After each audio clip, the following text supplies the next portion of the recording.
computer. All right. So first off, let's see.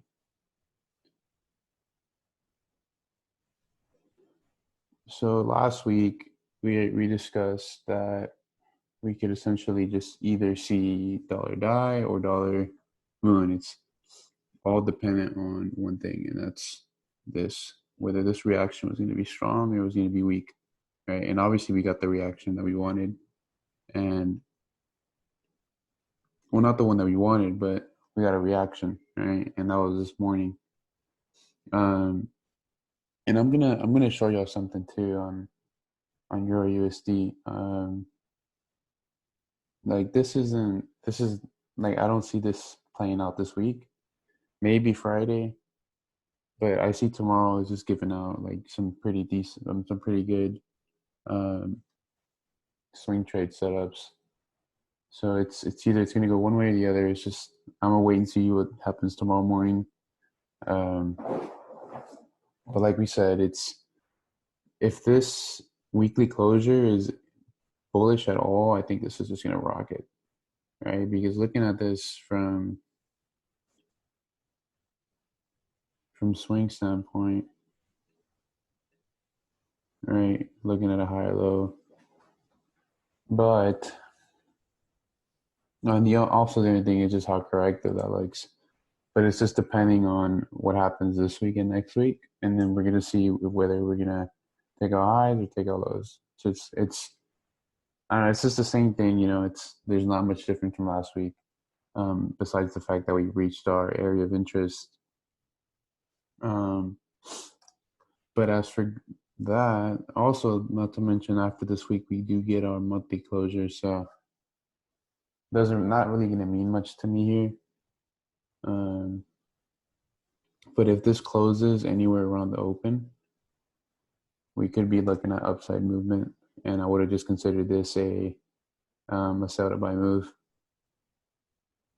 So now we're moving to EURUSD. Same thing. It's the same thing as the XY. There's not much going on. Like, as you can see, there isn't really much going on, right? Not in comparison to previous months, which is why we haven't really seen any big moves yet, besides like the sell-off last week. So I was trying to look for a buy setup actually, just because last week gave a really good closure, but it didn't give the price that I wanted. And here's an example of just straight up being patient, right? So obviously when you're looking at this, right, from swing standpoint, right, we haven't broken lows yet, but like we said with AUDUSD, right, when we say that retracements come extremely close, you're more than likely to see momentum start to shift to the downside, right? When I showed you like 50% here, 70-something% here, and this was like a 90-something% retracement, we just saw that the buy volume that came in could not sustain, the selling pressure, right? And as you can see, the inefficiency just straight up causes to die, right? So back to EURUSD, like I could see this doing the exact same thing, which is why I'm still holding my position from here. It's just, look at this. This is literally a 90% retracement, right? But I do want to see that retracement be, semi-decent. Like, I don't expect it to take out this high, but I would definitely love to see price come back to that inefficiency here,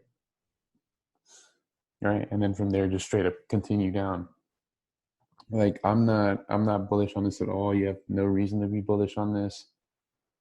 I keep hearing accumulation and this and that, and yeah, there could have been a thing until this low was broken, right? Once this low was broken, we didn't complete. I believe it's phase D, which is where you see your sign of strength, and then you just see structure fully start to become taken out. But obviously that didn't happen.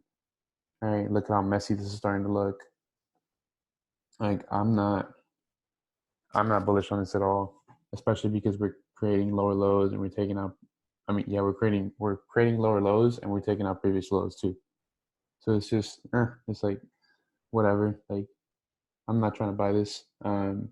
But I would buy it if I caught it at the low to try to get that retracement, right? Just because I am, still in short positions from up here. That's a 70 pip retracement. I'm good with 30, right? A couple lots, that's decent money.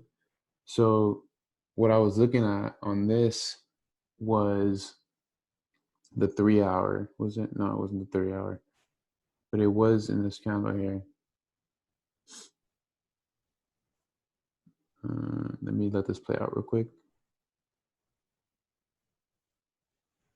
Okay, there we go. So based off of what we see here, obviously a sponsored candle was mitigated from a open, right? But once you start zooming in,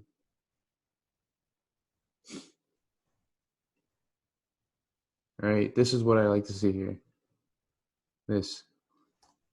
Why? Because we see price stall, you see price sell, and then we see price go up. And I don't remember exactly what this mitigated, but I'm sure I discussed this in that Zoom back in November. Honestly, I don't even think I can scroll back that far, so it's irrelevant anyway. But once you start zooming in even more, right, you see one full candle of interest, right? So I would consider this whole range, this whole area of interest, right? So we go back to our time now, and I was actually looking for this, which we never got, right? And I honestly think we're gonna get it tomorrow morning. I really see this. If it's gonna turn, it'll do that. Literally, I would say that's tomorrow morning. Um, just because I want that pullback, just so I can then get another big sell off, right? So, not to mention, let's see, right, diminishment of volume. As you can see, you see price start to stall, whatever, blah, blah, blah. FOMC gave a bullish reaction, but it's obviously not sustaining the momentum, right? The momentum needed to keep this going up. So I don't see this mooning just yet. I would really like to see that 50% top and then go. Just because what happened here, like let's zoom in, is that I'm pretty sure I left equal lows down there. So you see equal lows there. Yeah, we did. So depending where we are tomorrow, we'll see. Because you could tell right here, just straight up equal lows, right? This low here broke this previous low, but it didn't break out the main previous low that we were looking for. So it didn't take out liquidity, added liquidity. So I would see this being taken out easily. But yeah, I mean, this is not just a waiting game. Like if anything, if I get a setup tomorrow morning, I'll gladly sell off. I'll gladly sell this to just take out that liquidity, and then potentially get a buy setup, maybe hedge it, and just see how it goes. AUDUSD was almost the same thing, and this was from the 3 hour. All right, but the only issue with AUDUSD, like I said, is the fact that, right, we could see this rollover, like just straight up rollover, and just due to the fact that for the people that have been watching the Zooms for a while, they know that I've been seeing this. I've been looking at this for the past couple months now, right? Although it is like over 10 years old, I don't know. I still consider it a possibility just because of the time frame we're in. And not to mention, we failed to break swing high, so we can't break swing high. We'll probably break swing low. And not to mention, look at how, right, like what I said before, with correlating how many candles. All right, so it's 1, 2, 3, 4, 5, 6, 7, 8 candles to get up there, and it took 1, 2, 3, 4, 5, 6, 7, basically the same. But what I am seeing here is there's a lot more momentum here, and it's been carried from last week It'll probably carry next week if we don't react today. Tomorrow morning. But yeah, I mean, I took partials on this, then broke even, so it's whatever. We'll just have to wait and see. But I could see this rolling over too. It would make so much sense, especially because that EA sale y'all were looking at, like I didn't like that sell off at all. I didn't like that at all, just due to the fact that, right, create a higher low, take out a high, and it took out that high. So it's just, I don't know, that, like, for example, this, I wouldn't trade this just due to the fact that it's just a fat range right now. But yeah, I don't know, that's just not something I would have taken. And USDCAD is just, I don't know, I'm still waiting. Hopefully get to 50% of that. Of that inefficiency. But the thing is that the previous candle engulfed. So obviously bullish pressure there, right? Higher momentum, but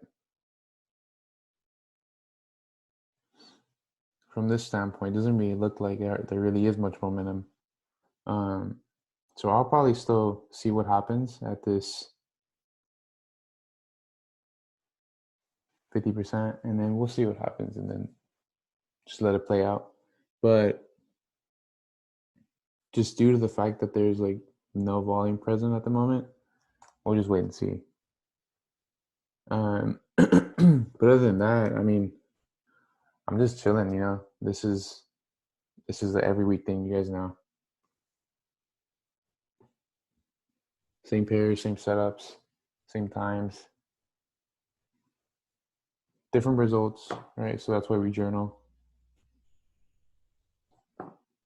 But what questions do you guys have on anything?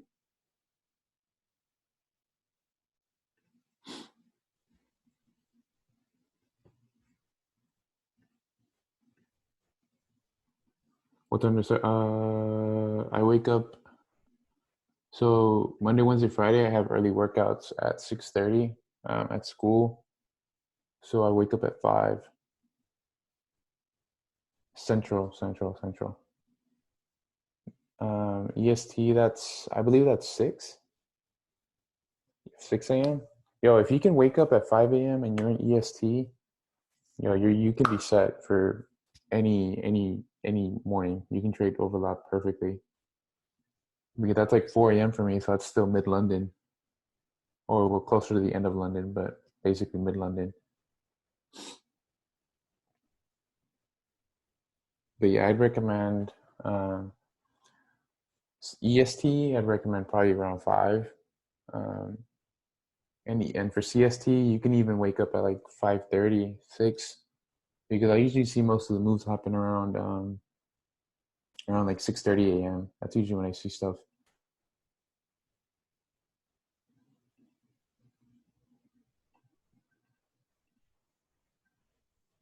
Cali, if you live in Cali, that fucking sucks. Because, like, for example, the latest I would wake up to trade would definitely be 6 a.m.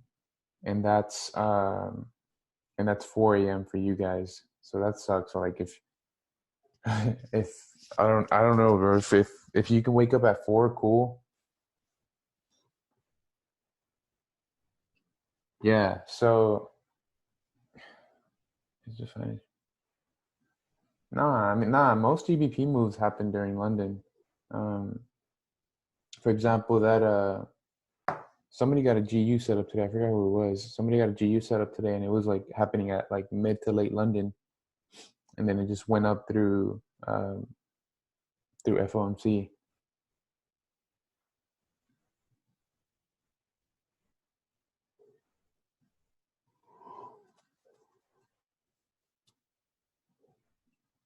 Yeah. So I don't know if it's better to stay up, bro, because sometimes you see setups happen at like 8 a.m. Because my setups happen at 8 a.m. and that's 6 a.m. for you. So you literally wouldn't get any sleep at all, and you like won't function without sleep.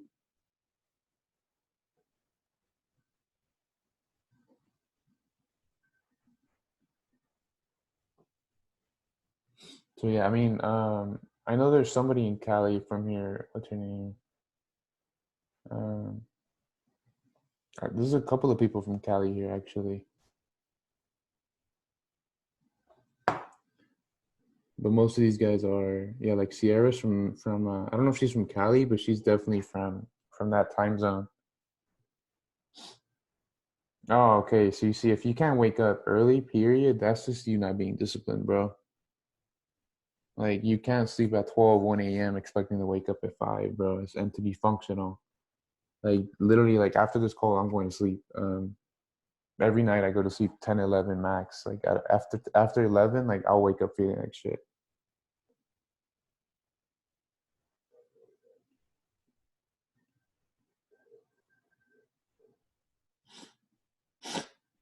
How you identify liquidity pool? Look at liquidity points, bro. Where's the liquidity sitting? Right? Understand your trend, find the money in the trend, and just continue it.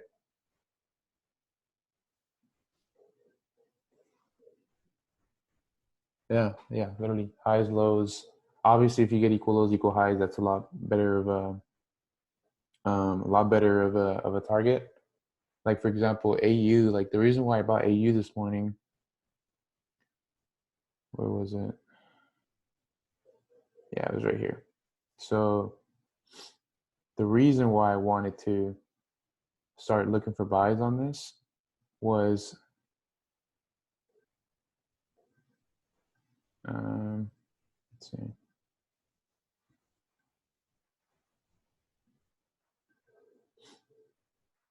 Yeah, so we're yeah, so we're here. Where is it? That's so annoying.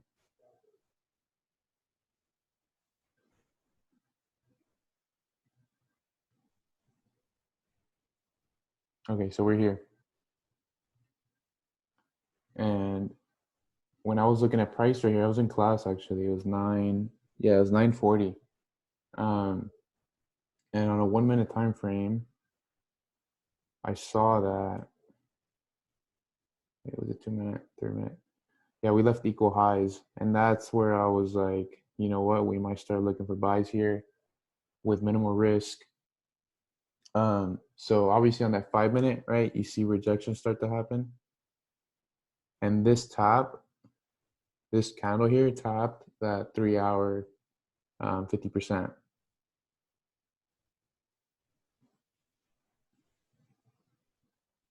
But it was instant. Like I couldn't catch it. So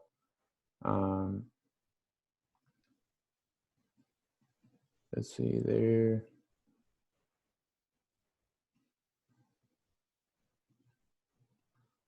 Yeah, so I'm pretty sure that was the candle. Yeah, it was. Right, so on a 5 minute, right? Okay, well maybe I put the placement wrong, but it literally topped it to the T, like to the point where I wasn't able to catch it. So after that, I just waited for the last candle here. Right, 2 minute. So there was 50% here. And then on the 1 minute, that 50% was around the open. So I was also looking for basically this little general area here.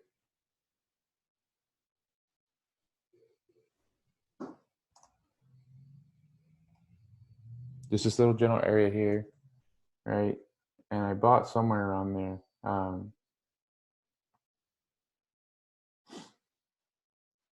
Yeah, this is where I bought. I bought here, right when that zone touched. And I thought I was gonna do me wrong. So I literally, my stop was here. Yeah, it was like two something pips, 2.5. Yeah, I remember this. Unless I'm looking at the completely different area, yeah, it is here. So then you see that just start taking off. Target 1, obviously small target. That was achieved, and then et cetera, et cetera, et cetera. And then we saw this go for like 20 pips, I believe.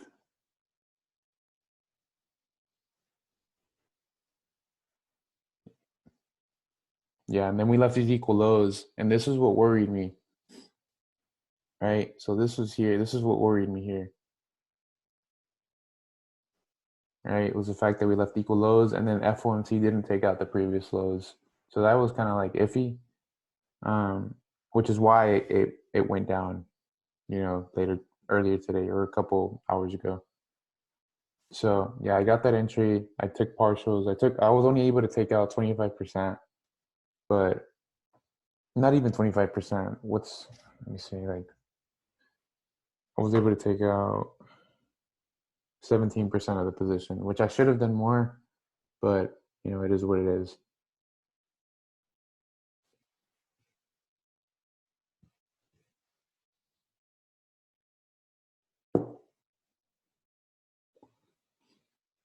So yeah, I mean, I hope that makes sense.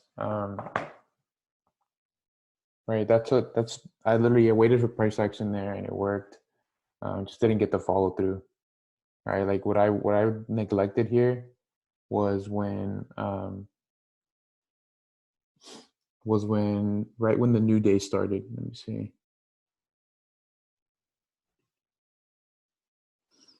Right, and we saw this inefficiency fill here, and then that's when that rollover started. So I should have immediately gotten out of the trade as soon as this closure happened, but I just neglected it. I wasn't paying attention. For entries, yes. Yeah, you always gotta, like, here's something too, like don't get stuck on the lower time frames, because you'll find yourself just starting to become really confused on bias and all that. You gotta let your intraday and your swing time frames tell you where price is going. All the smaller time frames are for is just to get in the trade.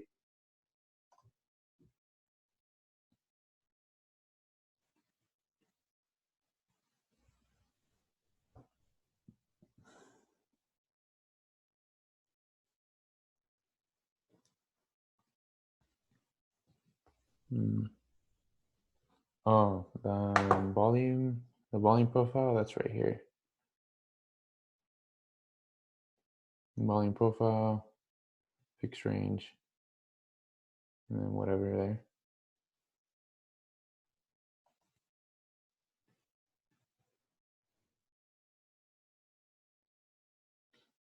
No, I was looking to take this, bro. I was looking to take this to like at least like to the inefficiency fill here. Because if we would have closed right today, like in a solid closure, that would have been 2 pin bars. But obviously we didn't get that double pin bar. So yeah, like I said, I should have paid attention to the daily closure and the 4 hour closure, and I would have gotten out of the trade with like probably with like 8% on the trade.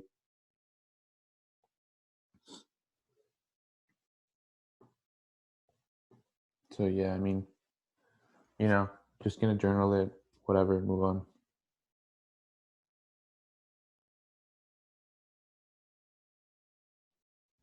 Yeah, bro, you always want to continue trend.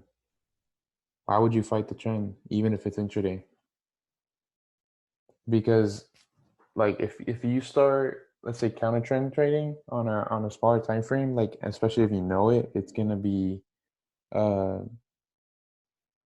like it's gonna be in your head. Like it's gonna be like it's gonna haunt you, like, to an extent. Like to me, when I'm counter trend trading, I'm like, it's like, fuck, like it's literally me telling myself, like, why are you counter trend trading? Why are you going against rules? Blah blah blah.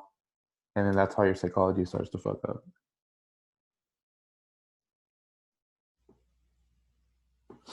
I mean, by the end of the week, we're gonna know. But I mean, honestly, it looks like this looks stupid bare. Because look, that's engulfed. And I'm really sad, like, that I didn't get this trade from all the way at the top. Like, this is what I wanted. Literally 10 pips away. I would have been swinging that all the way. That would have been crazy.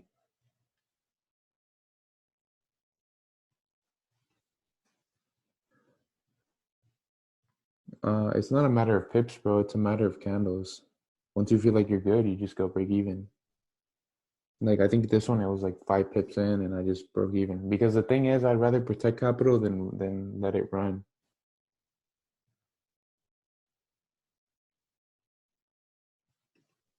Yeah, it was. It was actually like that high here was literally at the inefficiency right there.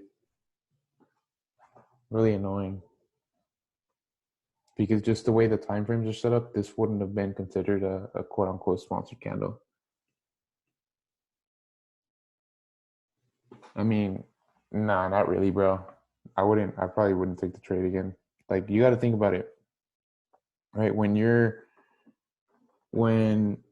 trying to play a sponsored candle, right? Like, let's see who knows this shit. What's a sponsored candle? What's the point of it?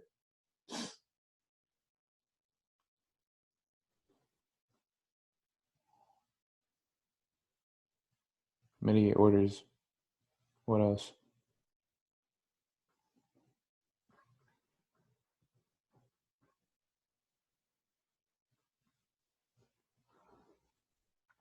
I hate saying that it's how banks move, because I don't know, I think it just sounds corny, and I don't really think it's fully true, but it is true to an extent. It's kind of weird, but what you got to remember is, like, the point of a mitigation move is to cancel an order, right? So let's say here, right, at this point here, there is 10,000 lots, not even 10, like 50,000 lots, right? Push price up, but too bad that there's like 100,000 lots here. Therefore, sell pressure is winning down. So as soon as you reach up here and mitigate the order, you're now taking away 50,000 lots of buys, which means now there's 50,000 more sell positions. So if there's 50,000 more sell positions and there's basically no buy orders, it's going to be a quick reaction, right? And that reaction is what you want, because you literally instant profit and it will never come back to that spot. Like, if you really look at previous SEs, you're going to see that once they react, they don't come back at all. And those are the types of setups that you want. Like, for example, and that goes for inefficiencies too. Um, right? Like, let's see. Let's see if I can think of it on the top of my head. So you're like this one, right? You see here, wick, rejection, right? And then this here shows that it wants to continue higher, right? Continues higher, right? Price pushes higher, right? Doesn't support volume, but there is orders in play, right? Which is why price went up. And now that open is your area of interest. And as you can see, price literally came up, took away the orders, and then instantly died. That's what you want.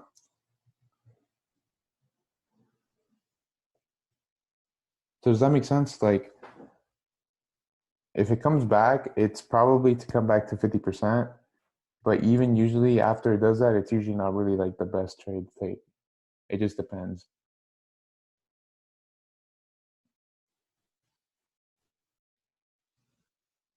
Unfortunate trades, yeah, bro, I feel that. It's all about your plan, bro. Like, yo, this AU trade has been the only trade I took all week. It's like you got to understand that.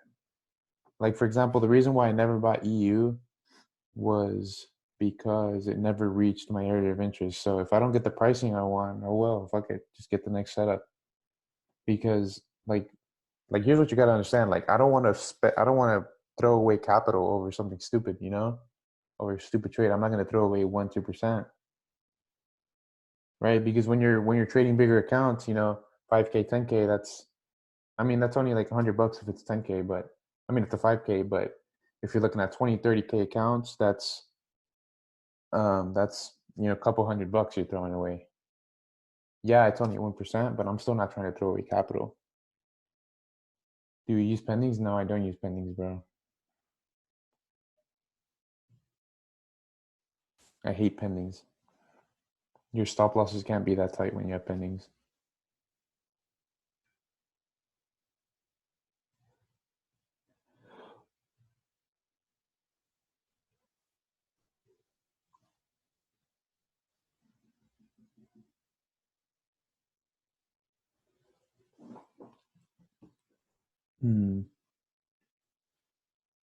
Let's see, we got 26 people. I mean, I know you guys have questions, but I mean, no, actually, not really. Like, a lot of you guys have been on the calls consistently and all that, so I'm pretty sure you guys already get all this stuff. like I said, it's rinse and repeat every week. Like there's some little details that obviously need to be fixed, like for certain people in certain aspects. But I mean, most of you guys understand what's going on. Like you guys are probably better than half the mentors out there already. Who knows? What I consider redistribution? No, not yet. I wouldn't. No, I wouldn't. Okay, let's look at that redistribution schematic.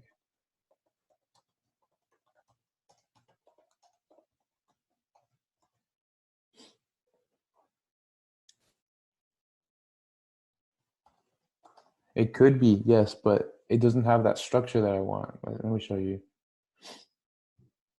Um,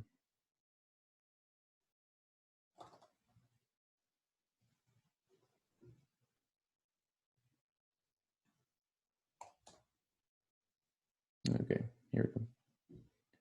It could be, yes. It just depends. It just depends on what's going to happen tomorrow.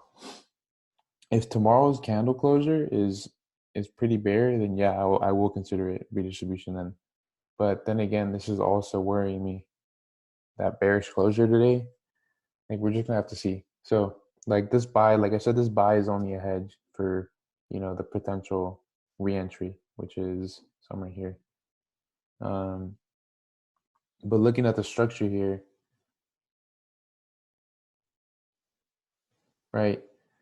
Here's the thing, and this is something like everybody confuses. Like when it comes to any type of Wyckoff schematic, you're gonna see a range. Um, you're not gonna see a flag like that. You want to see a box, not a what is that? I don't even know, but not a sideways box. If that makes sense. Like what I'm trying to say is like, let me see. Let me take these drawings off. Is like I showed you in that one picture before. Right? You don't want to have like a flag and then have something like that. Like this is not Wyckoff. This is just a simple bull flag. Right? You want to see some type of box, right? Because all Wyckoff is understanding a range through concepts of supply and demand.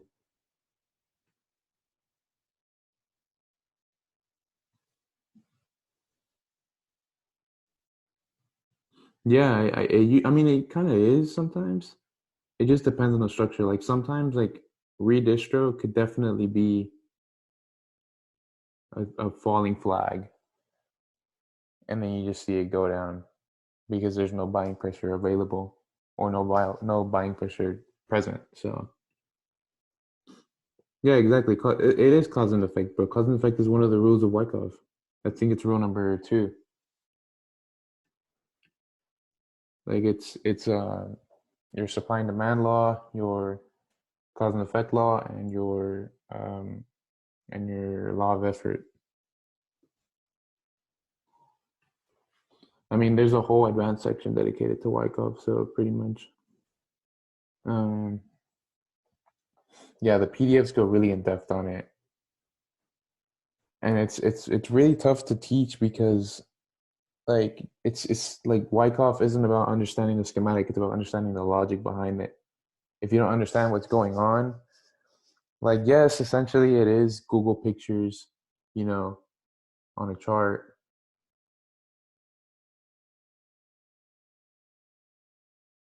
It is Google Pictures in the chart, but the only way to really understand it is um, if you can apply the logic, which is obviously the volume shifts, the candle understanding, the range understanding.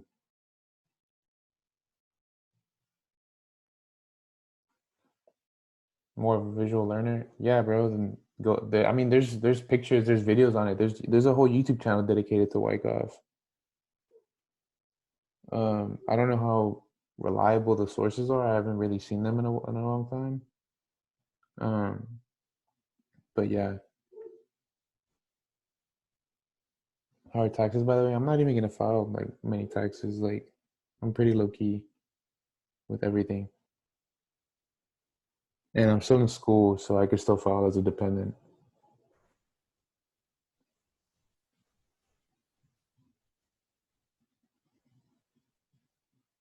But now next year, I'm not escaping Texas.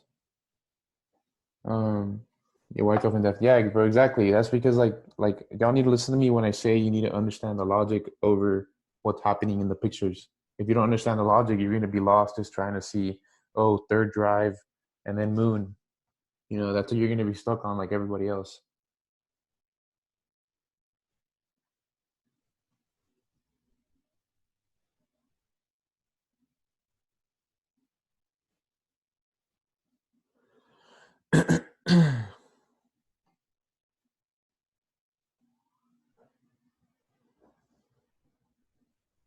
Yeah, I know I have like two or three, four markups on Wyckoff schematics.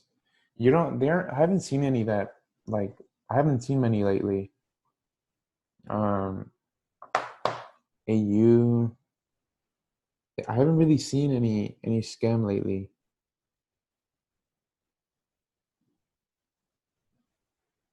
Yeah, like not even on minute one. I haven't really seen any.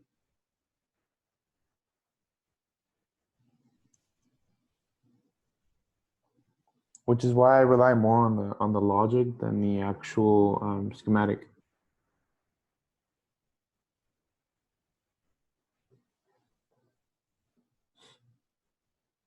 But I mean, do you guys have more questions or what's going on?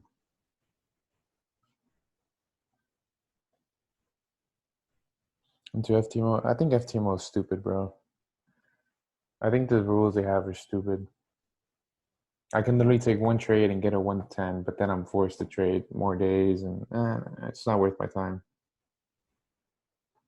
And I have yet to see anybody withdraw with FTMO. So until I see somebody really withdraw with it, like good money, then maybe I'll look into it. But until then, yeah, you get access to a six-figure account, but if you're not withdrawing from it, what's the point? And then I feel like if you were to do that challenge, you'd have to modify your trading plan to support that challenge.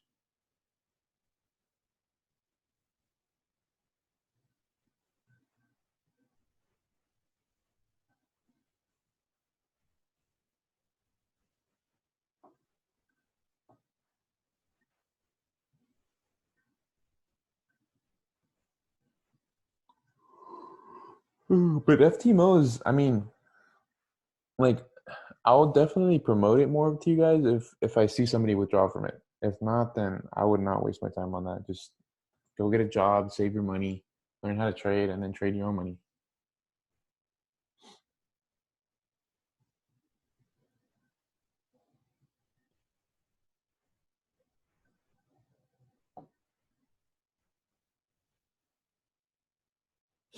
But yeah, I mean, if you guys have any more questions, like drop them, or else I'll probably just end the call. Like it's been pretty not really eventful like this week. It's just one of those weeks.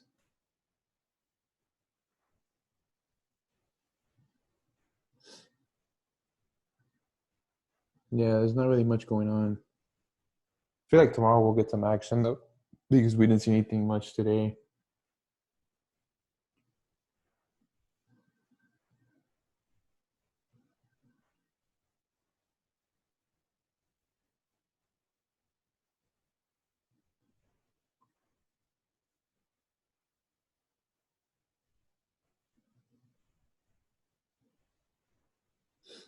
Okay, so yeah, I guess that's it, guys. I'll see you guys next week. Y'all just text me if y'all need anything.